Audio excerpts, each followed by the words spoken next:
Coming up, we're going to be honoring 12 of our greatest athletes, greatest contributors to sports in our community going back decades. You see a number of them here tonight. Some unfortunately can't be with us, and we'll cover that in just a moment. But before we get rolling with that, we've got a special guest speaker tonight, Brian Cashman. Brian, of course, is the general manager of the New York Yankees and has done a fabulous job over the years. He's been with them now into his 30th season. He's got 5 World Series rings, 4 of which were won by him at the helm as general manager. And of course, here tonight, a lot of Yankee fans from the years going back to the Binghamton triplets. Brian at the time was the youngest when he was named general manager in Major League Baseball. He's with us here tonight. Ladies and gentlemen, please welcome Brian Cashman from the New York Yankees. Thank you very much. First, I'd like to congratulate the inductees today for the 2nd annual. It's a pleasure being here, and I got here about close to about 4:30, and the one thing Father touched upon earlier was community, and there's so many connections, Yankee connections. I'm getting caught up to speed. I wish I'd been here earlier, but the Yankees have been here obviously many times over, years gone by. As I'm sure you've heard the stories I've already heard tonight, whether it was Mickey Mantle or other Yankees in years gone by in the past, including Steve. And so I'm sorry that he's no longer here with us, but a great Yankee. And Nick Swisher, who's just playing now down the road, his father was a manager here in Binghamton. And of course the New York Yankees playing here in Binghamton, for quite some time. But how many people here are baseball fans? All right. How many people are Yankee fans? I love it. I know this is a little bit now Met territory with the Double-A team, but we get a chance to swing our Double-A team in here, the Trenton Thunder. So, and again, our Triple-A team is not far away, and I spent a lot of time down there in Scranton watching the future Yankees, and we do have a bright young farm system that has starting to show some light, as we saw last year with a couple of the promotions. But first, let me tell you a little bit of background about myself. Believe it or not, I'm not even a Northeasterner. I'm a Kentucky boy. I grew up in a horse farm in Kentucky, and that's where I consider, my home and my background. I love the game of baseball, and I had no idea that obviously this crazy job that I now possess would take me, all over the world now, including Binghamton. I can add to the list. So it's a pleasure to be here. Honestly, it really is. And how did I get started here? I did not grow up aspiring to be the Yankees general manager, and to this day, I can probably tell you I still don't want to be the Yankees general manager. This is one tough job. I got scars on my back to prove it, trust me. That bus has run over me and backed over quite a few times over the years, and but it's been something. Somebody asked me in the crowd earlier tonight about, do I still love it? Do I still have passion? And I do. It's a privilege to be a part of, this great franchise, arguably the greatest sports franchise in the entire world. Maybe Manchester United in the soccer world would want to argue with us on that. Let them argue all the way. But we clearly are, the pinnacle of sport. You can go anywhere from, I've walked down the street in Tokyo and I've had people recognize me, believe it or not, in Japan. Or I'm pumping gas on 95 in southern Florida, and people come up to me like, what are you doing? Aren't you the GM of the Yankees? I mean, it's amazing how many people cover and follow that NY. It's one of the most recognizable logos in the entire world, just like Coca-Cola, just like the McDonald's brands. The Yankee logo signifies, obviously, success, history, class, and effort. And it's the one thing that the toughest boss I've ever worked, you could ever work for, George Steinbrenner, certainly manifested was something about, the effort of trying to win every day. And the one thing about athletics is you can never obviously get to the level of success on a yearly basis. That's perfection. No one's perfect, not even the Yankees. We're far from that. But the one thing I do know that we do represent, and I'm proud to be a part of, is the effort on a yearly basis to be the best you can possibly be, to go for the gold, to try to win that World Series ring. I've got the 2009 here with me today. It's our last one, and I'm welcome to share it to anybody around. I've take pictures after, what have you, so people have worn it. But how did I get started in this crazy business? I wanted to be a Major League Baseball player. You know, I played 4 years of college baseball at Catholic University down in Washington, D.C., started every game for 4 years, and at some point realized it wasn't going to be past my college career. And so I wound up doing, surprisingly, an internship with the New York Yankees. I grew up hating the Yankees. I did. I grew up hating the Yankees, and I grew up hating George Steinbrenner because I was a Dodger fan. What people don't realize is Tommy Lasorda, you know who Tommy is? Yeah, Northern PA guy. Tommy Lasorda took credit. He takes credit to this day for my career in baseball. I was a bat boy for the Dodgers in spring training in Vero Beach, and that bat boy for Tommy Lasorda back in 1981. I think it was about 81. So I was a huge Dodger fan, and the Yankees always, before that I was a Dodger fan, and the Yankees always beat the Dodgers, 77 World Series, 78 World Series, and George would always get the best players. And I'm from Kentucky, which is about 81 miles south of Cincinnati, and the Dodgers were in the same division as the Reds back then. So anyway, lo and behold, how the heck do I wind up being the Yankee GM? I started an internship when I was in college. I was playing a road trip down in Florida. We played Princeton University during the day, and on the very first trip, and when I started with the Yankees back then, people appreciate, there was no internet, there was no smartphones, there was no ATM cards, none of that stuff existed back when I started with when I was playing college baseball. And I was on a road trip of 11 days, and I lost the very first day of the road trip in Florida. You ever hear of a high-low card game? All my meal money went in on a high-low card game. And so in the high-low card game, I had king, 2, and here comes the ace, and all my meal money gone. So my dad ran a horse farm in Lexington, Kentucky called Castleton Farms. And so part of that umbrella was a racetrack called Pompano Racetrack. Pompano Racetrack, my dad said, listen, I'll get you a meal over there. We played Princeton University over at Little Fenway in Boca Raton. So the next town over was Pompano. I swung over there to get a free meal because I had no money to pay for myself. And I sat with the PR director at Pompano Racetrack, a guy named Alan Finkelson. Alan Finkelson had a World Series 77 Yankee ring on. So why I'm having this distraught dinner at the harness track down in Pompano Beach. You know, I was talking to Alan, and he said, what are you going to do this summer? And I was going to play in the Shenandoah Valley Summer Baseball League. Instead, he said, what if I can get you a job with the New York Yankees? You see these rings? And I was like, yeah, where'd you get those? He said, one of my best friends is George Steinbrenner. He said, get me a resume, and I'll swing it over to Tampa, Florida, and see what I can do. Okay, even though I hated the Yankees, you know, I was like, I'm not going to pass up a chance to be an intern for the New York Yankees. So sure enough, I wound up that summer, this Kentucky boy. I stayed in Kingsbridge in the Bronx. I worked in the minor league scouting department during the day, and believe it or not, I worked security at night. That was at the old Yankee Stadium in 1986. Never had a career path or a plan to become, I wasn't one of those types, I want to be the New York Yankees one day. Instead, I was like, this is a cool summer gig, And so, I had a chance to meet a lot of crazy people. Phil Rizzuto was a broadcaster. Billy Martin was working at times, I think, broadcasting. He was working in the front offices. Also, he was second-guessing managerial moves by the managers at the time. I think it was Lou Piniella. I saw a lot of different things. Got a chance to see some great Yankees come and go, whether it was Mickey Mantle or Joe DiMaggio, Yogi Berra up until recently, obviously, throughout the offices. So it was an amazing, experience. And of course, the boss. And I still remember, that year I drew a short straw where I had to drive him. He had his own personal drivers that he had lent out for dignitaries. So all of a sudden I got a short straw and I'm a Kentucky boy. I had to drive him downtown to get a haircut and then over to Teterboro, New Jersey for a private plane back to Tampa, Florida. And so everybody got all nervous. They said, what are you going to do? How are you going to get him there? I'm like, well, I'll just jump on the Deegan and take him down to the Upper East Side. This is where the address is. And a buddy of mine trying to help me out in the office, he was the assistant general manager at the time, Peter Jameson.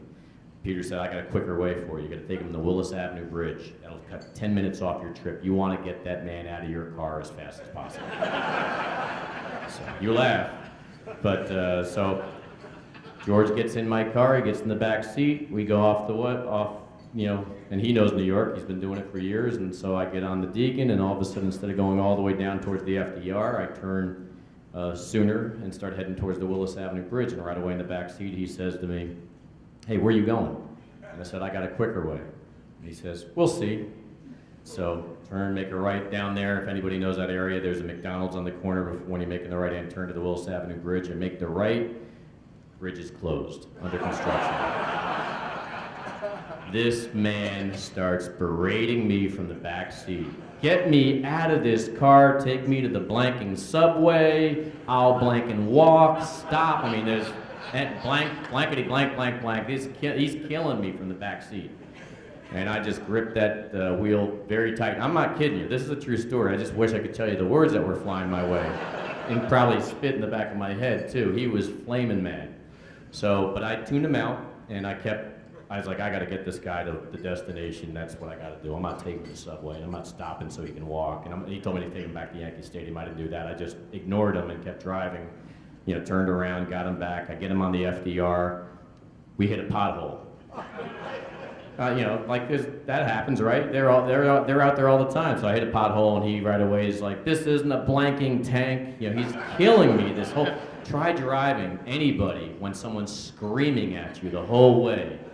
The worst job in sports, everybody used to say, was the manager or general manager of the Yankees. I'd say the worst job in sports was driving the owner of the New York Yankees, because he had these pro guys, and they had guns. These guys were also former police officers, and they were protective, like Secret Service guys for him. Good thing I didn't have a gun. But I got him there. He got out of the car. He slammed the door and told me he'll take a cab to Teterboro. I did let him take the cab to Teterboro, but that was a tough cookie. He was one of the. I mean, he was as tough as they come. But I learned a lot, working under this man. He was a perfectionist. He wanted things a certain way and the only way. And on top of that, he gave me the opportunity to be standing here talking to you today. As hard as he was on me and everybody throughout the organization, it was with the only goal of trying to be perfect.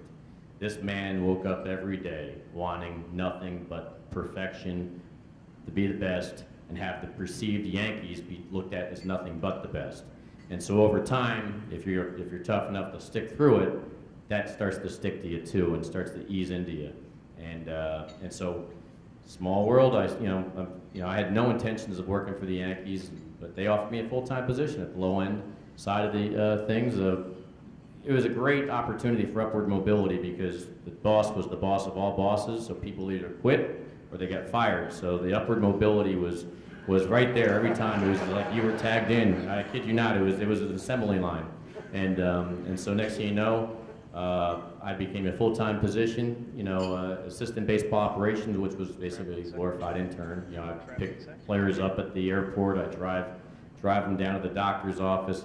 Back then, the minor league game reports, because there was no computers, would be called in by the managers and left on an answer machine, and I'd have to transcribe them onto a daily report, run handwritten statistical reports for the front office, things of that nature. But one thing led to another. Next thing you know, again, it's like a surfing analogy. Waves have to break a certain way for things to work out for you, and they did for me.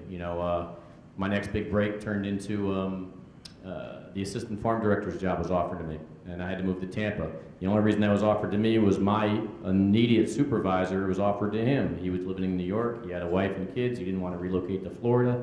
He turned it down, so they turned it to me.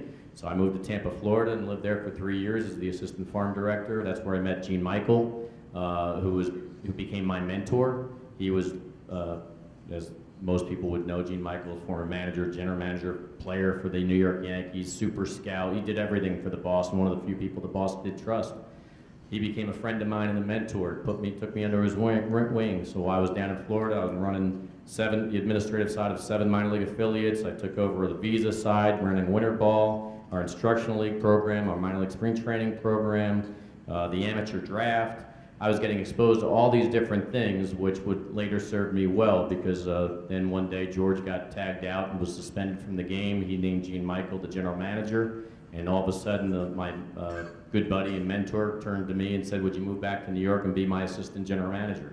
And off I went. You know, I moved back to New York, and I was the assistant GM in New York for 4 years under Gene Michael, where we he rebuilt the franchise, and that's where all of a sudden, when I was coming through the farm system and as the assistant GM, we were cultivating the Bernie Williams, the Mariano Rivera's, the Andy Pettit's, the Georgie Posadas, and I was in the room, you know, when Gene Michael was asking for the opinions of, do we trade Roberto Kelly for Paul O'Neill to the Cincinnati Reds, and it was an all-star center fielder for Paul O'Neill, and we did it because we had the young Bernie Williams coming, and one thing after another, not realizing while we were living through it and doing this, that this huge championship core was starting to come together that would lead to the '96 World Champion New York Yankees. Gene Michael took us with Buck Showalter all the way to '95. Then the boss was reinstated, I think, prior to the '94 season. '95 we get knocked out, and '94 was the strike shortened season, and we were denied obviously our first playoff appearance since '81. '96 we come back with a new GM and Bob Watson, a new manager in Joe Torre. I luckily was able to stay on as the assistant GM now to Bob Watson for 2 years. We win the World Series in '96 and '97, playoff appearance, knocked out, and Bob Watson decides he wants to resign because of health reasons. The second time as a GM I worked under did so. Again, the boss of all bosses. He was one tough cookie to work for. Bob Quinn had been a previous GM for us, and Bob flew to Tampa one time to meet with George Steinbrenner. He had his briefcase, he had a letter of resignation with him in his briefcase. A priest had told him, he lived up in Goldensboro, New York, and his local friend in the parish had told him, the local priest said, he's worried about his health, he thinks he really needs to talk about a career change for a long-term life. And so Bob took it to heart. He flew to Tampa and met with the boss and said, George wasn't expecting him. And he said, "What are you doing here?" And he said, "Boss, I need to talk to you. I'm going to resign." And he opens up his briefcase, hands him a letter of resignation, and George looks at it, and he tears it up. He says, "I'm not accepting this." And Bob Quinn, as he tells the story, said, "Well, I thought you would do that, and that's why I brought a second copy." And he opened the briefcase up and gave him another copy. So a number of years later, here comes Bob Watson, same exact thing. He won the World Series as general manager in '96 with Joe Torre as the manager. His first year, Bob became the first Afro-American general manager in baseball history to win a world championship. '97, we're in the playoffs. We get knocked out in the first round of the Cleveland Indians. And next thing you know, Bob walks into my office on Groundhog Day, 1998, and says, "I need to talk to you." And I said, "What's up?" And he says, "I decided to resign last night. For health reasons, I'm not doing this. I've done it for 2 years with this man. I can't do it any longer. And I recommended you to replace me." So I spent the next half an hour talking to the Bob Watson, trying to convince him to reconsider that you need to stay in this job. We are having success. We won a World Series. We're in the playoffs this past year. And he's like, "Nope, nope, nope." And I remember to this day, he said, "You have a lot to think about, buddy." And sure enough, I get a call from the boss. And he said, "Did Bob Watson talk to you?" I said, "Yes, he did." He said, "Come on down to the Regency Hotel." That's where George had a suite he stayed in whenever he was in New York. And he said, "Meet me." And that was around 2 in the afternoon. So I went down to meet him at the Regency Hotel. And sure enough, that's what he did. He offered me the job. He said to me, "I've gone out and I can go find somebody, recycle them to do this job. But I've been told by enough people, including Bob Watson and Gene Michael, that you're ready and you can do this.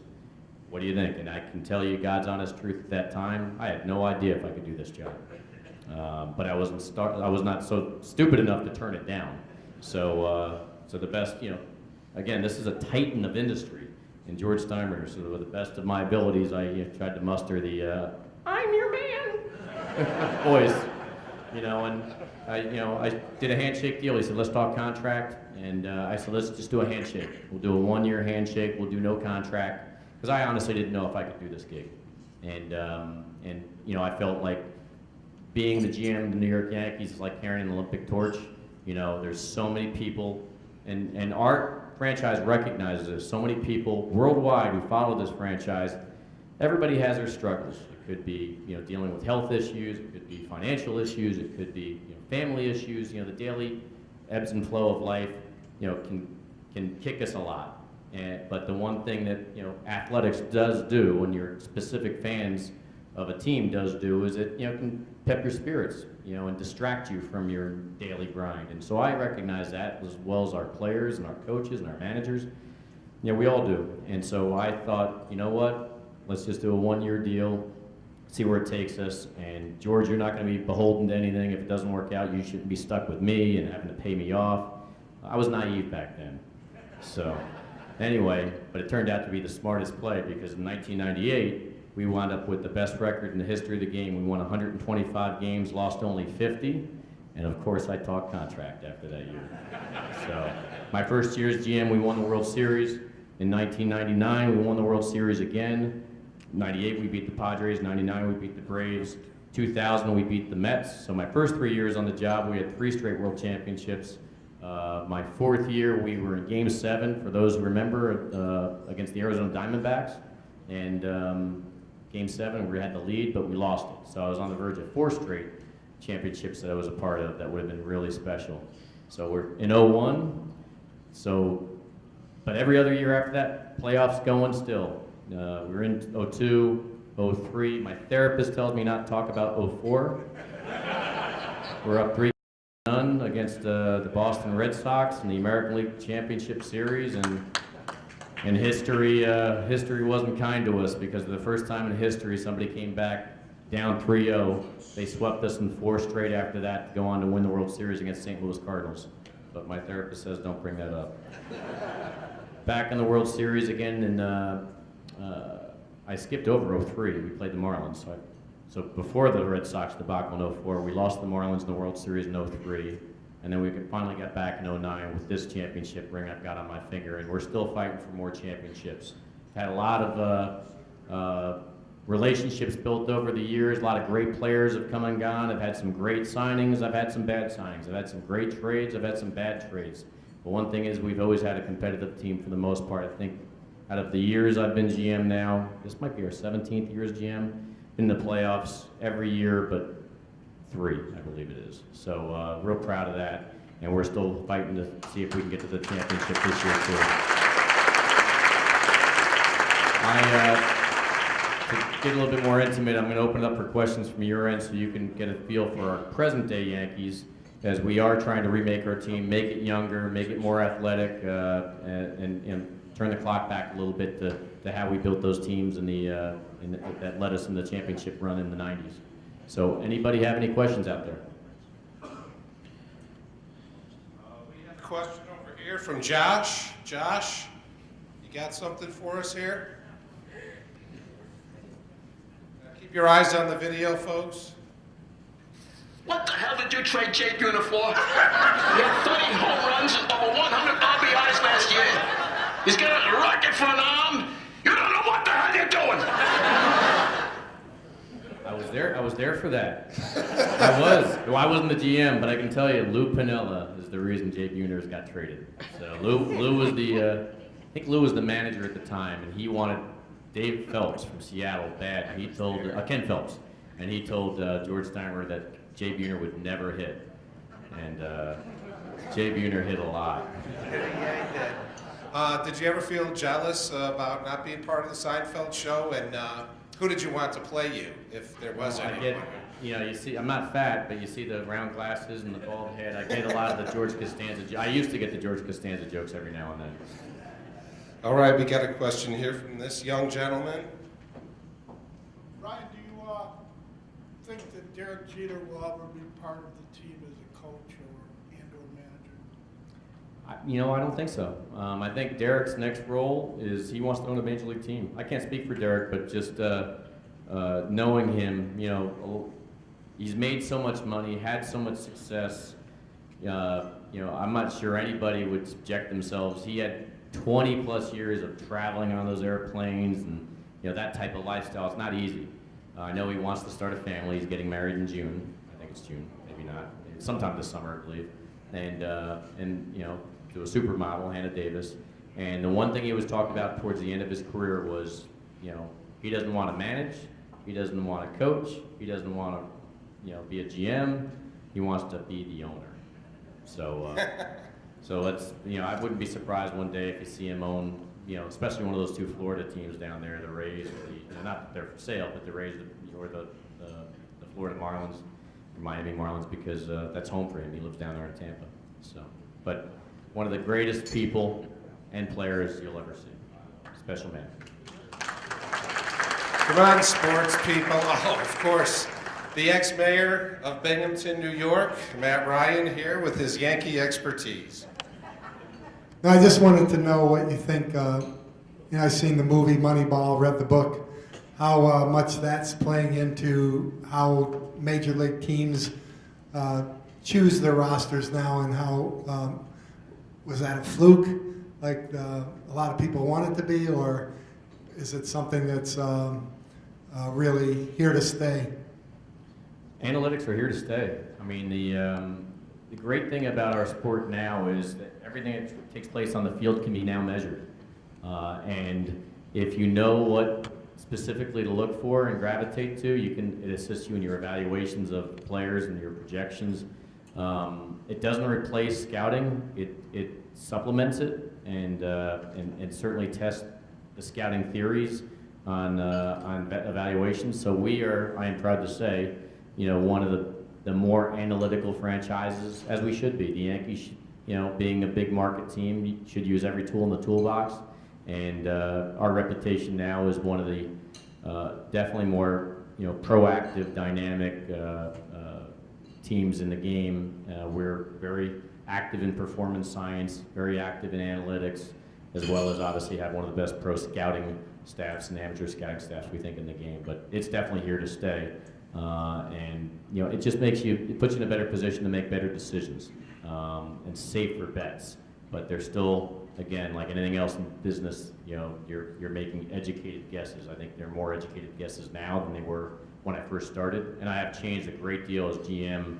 I've had a great opportunity to evolve and change and grow, and that's a big part of that. My evolution too is the addition now of the analytics team we have. Come on, people, anyone? Brian, how do those analytics work in Vegas? Well, that's why they win so much, because they're so smart. They're the ones betting those lines, so they set up those lines, and they usually win because they're extremely sophisticated and smart. So, who's that? Okay, way over here. Jeez, who's that girl on Wheel of Fortune? If you could trade for one player for the Yankees, who would it be? I'm not sure if I'm allowed to answer that because I see these TVs are filming this. That would be tampering. That would be tampering. If I could trade for anybody out there, I'll ask Chris Snead, who would you want to be on the Yankees if you could get anybody else? Because if Chris says it, it's not tampering.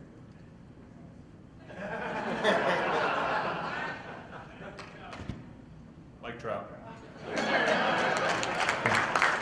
So,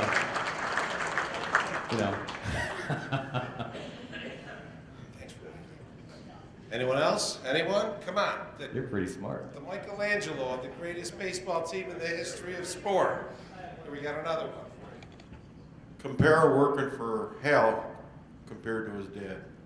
Well, it's a big difference. The boss was, I'll give you an example. Here's another story from back, maybe it's a great story, maybe it's not a great story, but I realized after we won the World Series in '96 that you could never make George Steinbrenner happy. And how did I come to that conclusion? Was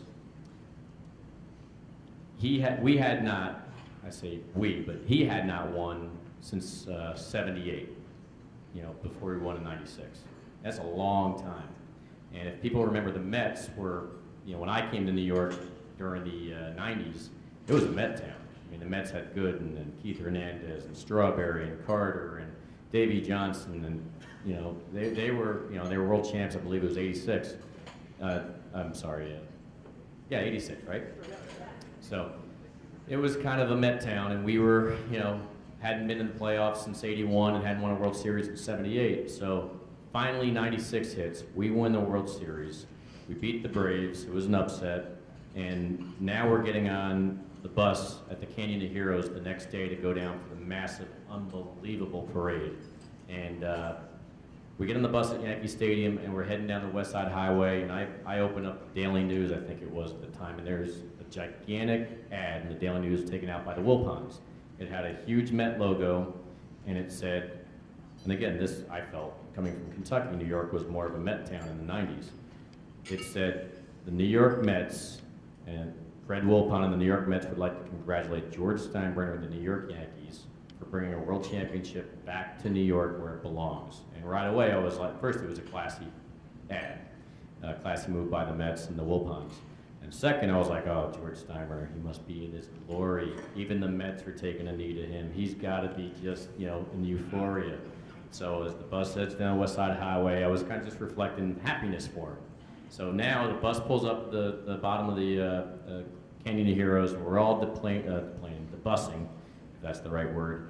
And the floats are all there, and all of a sudden all the players are getting on each floats, and their wives are getting on the floats with them.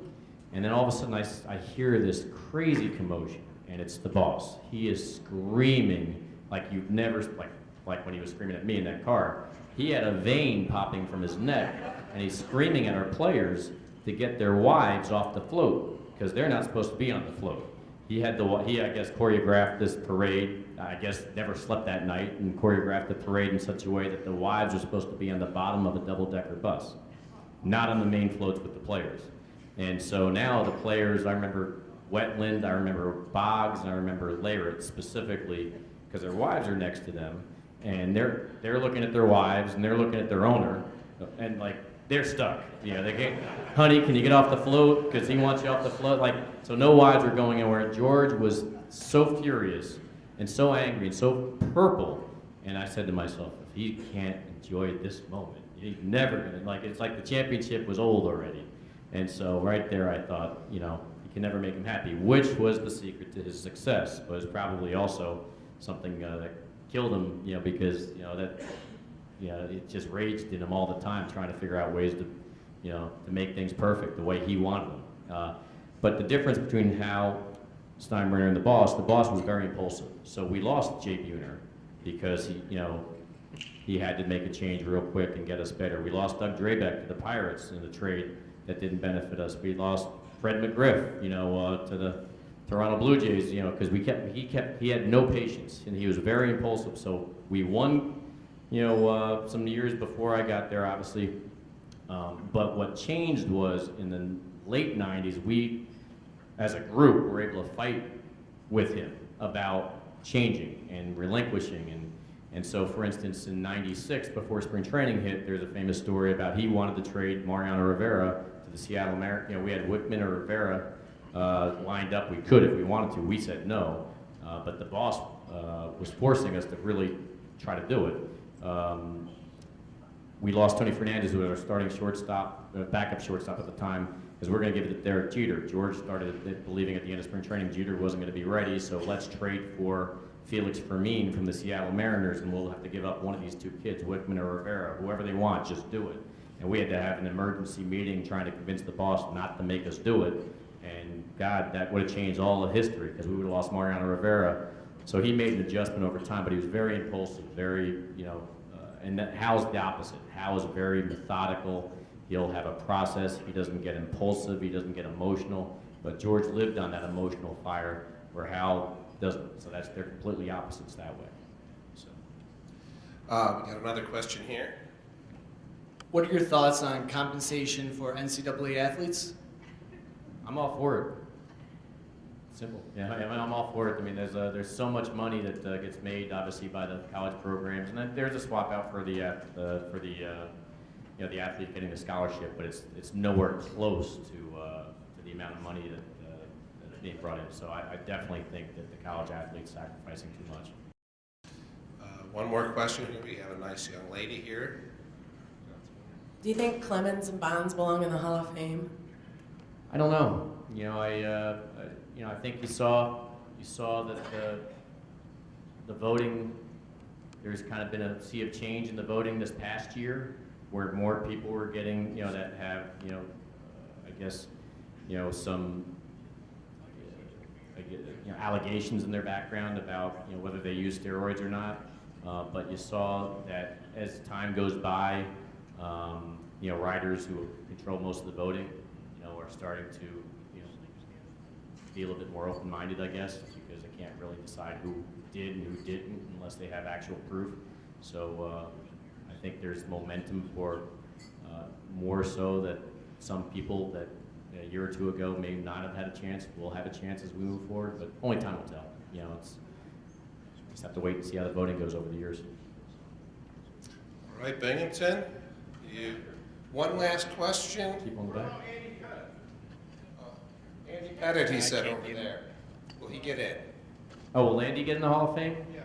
It's gonna be tight. We got some guys that, you know, whether it's Andy Pettit, whether it's you know, Bernie Williams, with George Posada, these guys, you know, are, you know, I think they're gonna get voting, you know, because they had some crazy, amazing, you know, successful careers, and are they good enough to be Hall of Famers? That's gonna be, you know, time will tell. But they're clearly Hall of Famers for us, and they're part of some of the greatest. You know, you don't see, you know, championship caliber, you know, repeats, let alone three-peats. You know, you don't see those dynasty type teams much in any sport, and those guys are part of it. And that's the reason we were so successful with names like that. So that'll factor in, and I think it'll make the voting hard for those guys, even though maybe their career numbers fall a little short of the Hall of Fame. But overall, you know, I think they'll give it a run.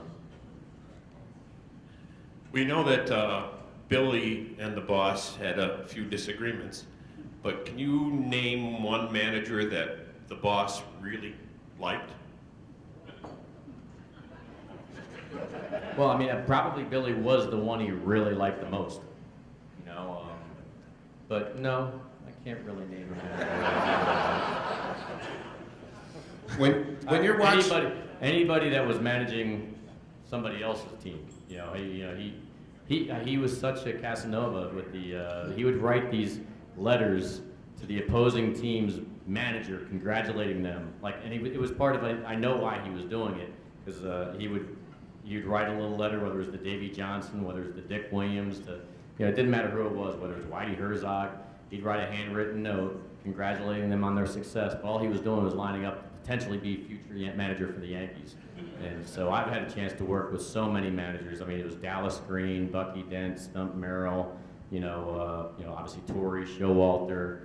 I'm trying to think of Pinella, you know, and then the Met GMs, you know, past that, it's like 11. It's like, you know, I certainly got my share of experience in seeing, you know, a number of people come and go and how they went about their business. Your favorite paper, New York Post or Daily News? Oh, that's not something I should answer in any way, shape, or form. I read them both religiously every day. I have to. So it's always good to find out how the wind is blowing on a daily basis, in you know, with our team as well as other teams. So. Did you see that guy from the rock group, Dave Navarone? He got stuck in an elevator the other day in the Post. I did not. That's with my niece, Christina Fedorovich. All right, one last question. During your time with the Yankees, who do you consider the greatest Yankees? Well, plural or singular? Plural. The greatest Yankees since I've been associated with the Yankees. Well, that's easy. You know, you got to talk about Mariano Rivera, Andy Pettit, Derek Jeter, George Posada, Paul O'Neill. You know, those guys. You know, Bernie Williams. You know, I mean, it's hard to, because that's the one thing. It's easy to name those names, but those championships don't come without Roger Clemens, without David Cohn, without David Wells. You know, Boomer was a good man. Nick Swisher, who's currently playing in Scranton, and, you know, and Teixeira and CeCe, we don't get the 09 ring without those guys. You know, obviously A-Rod's been a lot. He's been massively successful for us, and we've had some speed bumps at the same time. But the 09 ring, you know, he single-handedly devastated all those opponents in the playoffs that year and World Series. So there's a lot of them. They're really, you know, Jimmy Key, you can't forget what he did. You know, there's so many. That's the one thing. There was a slogan back in the day: at any moment, a great moment. I've had a chance to see perfect games by Cohn and Wells. I saw no hitters by Jim Abbott. You know, and David and Dwight Gooden. You know, it's just some of the most spectacular moments, and they're all amazing. It's hard to kind of pick and choose, you know, whether it's individual players and separate them out, or people. You know, Joe Torre, obviously, you'd have to include him too. you know, even though he's not a player, but he was obviously an amazing manager for us for so long. So, but with that said, I know we have an amazing list of people to go over next, and I don't want to take any more of your time, but I really do appreciate being here. Let's hear it for Brian Cashman. Thank you.